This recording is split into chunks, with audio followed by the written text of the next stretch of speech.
Fresh mango cake பண்ணலாமா? So mango season are here. கஸ்டமரும் ½ kg eggless mango cake தான் கேட்டிருக்காங்க.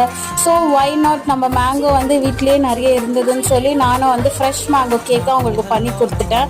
பட் இதில் வந்து ஒரு சின்ன டிசப்பாயின்மெண்ட் என்னதுன்னா, நானே வந்து எங்கள் வீட்டு பக்கத்தில் தான் ஆர்டர், ரொம்ப பக்கத்தில் இல்லை, கொஞ்சம் தூரம் தான் ஆர்டர். ஸோ வீட்டில் பைக் இருக்குதுன்னு சொல்லி நான் பைக்கில் போய் கொடுத்துட்டேன் ஃப்ரீ டெலிவரியாக. அதுக்கும் வந்து கஸ்டமர் சரியாக நான் கால் பண்ணும்போது ரெஸ்பான்ஸ் பண்ணாமல் சொன்ன ரேட்டு வந்து ஒன்று, ஆனால் கொடுத்த காசு வந்து ஒன்று. பட் அதுக்கப்புறம் கரெக்ட் மணி கொடுத்துட்டாங்க. பட் வந்து ஒரு ஹோம் பேக்கரை வந்து என்னமோ ஒரு மாதிரியாக வந்து ட்ரீட் பண்ணுற மாதிரி இருந்தது. ஃபீட்பேக்கும் வந்து தரல. பட் ஃபோட்டோஸ்லாம் வந்து அவங்க ஸ்டேட்டஸில் ஷேர் பண்ணாங்க. பட் இட்ஸ் ஓகே, கொஞ்சம் வித் பிஸ்னஸ்னால் இப்படி தான் இருக்கும், ups and downs. But I am happy with this cake. Part 2க்காக சப்ஸ்கிரைப் பண்ணிக்கோங்க, ஃபைனல் லுக் அதில் கிடைக்கும். நிறைய பேர் வீடியோ நல்லா பார்க்குறீங்க, பட் ஃபாலோ பண்ண மாட்டேங்கிறீங்க. Please do follow. பாய்.